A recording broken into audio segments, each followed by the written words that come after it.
Welcome back to my new another blog. Hello everyone, আসসালামু আলাইকুম। কে কোথা থেকে দেখতে পাচ্ছেন অবশ্যই কমেন্ট করে জানাবেন। আজকে আমি শেয়ার করতে যাচ্ছি বাবার বাসায় গিয়ে কী খেলাম, আমি টিকটক করি না এবং যা যা করেছি সেটাই আপনাদের সাথে আজকে শেয়ার করতে যাচ্ছি।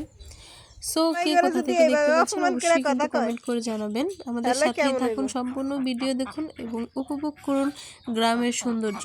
সো এখানে এই যে হাঁসগুলো হাঁটাহাঁটি করতেছে, এখান থেকে একটা হাঁস নিয়েছি, সেটা জবাই করা হলো। এই যে এরপর হাঁসটাকে পোড়ানো হচ্ছে, এরপর হাঁসটা কেটে কুটে নিয়েছিল সুন্দর করে। এরপর হাঁসটাকে ধোয়ার পালা। এই যে এখানে আমি পানি দিয়ে সুন্দর করে হাঁসটাকে ধুয়ে নেব।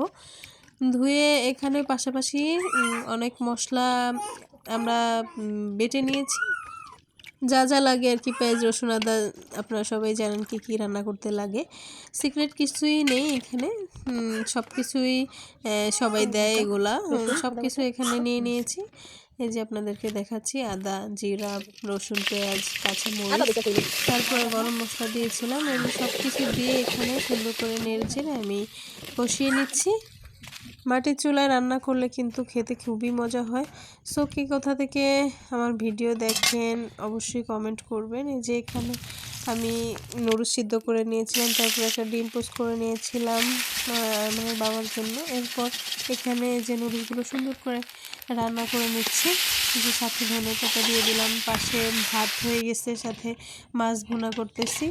এরপর ডালটাও নামিয়ে নিয়েছিলাম। এই যে এখানে ধোঁয়া উঠতেছে, মাটির চুলায় রান্না করতেছি, তাই ভালো করে ভিডিওটা নিতে পারলাম না এই যে ধোঁয়ার জন্য। এরপরে যে রান্নাবান্নার প্রায় শেষ পর্যায়ে, সাথে একটু আলু দিয়ে দিয়েছি ঝোলটা ঘন হওয়ার জন্য। এই যেখানে ভাত হয়ে আসতেছিল আমি দেখাচ্ছিলাম, এটা হলো 5-এর চুলা। এরপরে যে মাংসগুলো হয়ে আসছিল এখানে নামিয়ে নিয়ে আসলাম। এবার বেড়ে নেব মাংসগুলো। কালারটা কেমন হয়েছে বললেন তো। এরপর সবার খাওয়া দাওয়ার পালা। এই তো সব কিছু নিয়ে নিয়েছি আমরা এখানে। সো ভালো থাকবেন সবাই, অবশ্যই আমাদের চ্যানেলের সাথেই থাকবেন, দোয়া করবেন আমাদের জন্য। এবং আপনারা যদি আমার ইউটিউব চ্যানেল রূপসী বাংলা সাবস্ক্রাইব না করে থাকেন, অবশ্যই আমার চ্যানেলটি সাবস্ক্রাইব করে দেবেন। বাই দ্য ওয়ে, আমার চ্যানেলে আরও অনেক অনেক ব্লগ আছে, আপনারা দেখতে ভুলবেন না।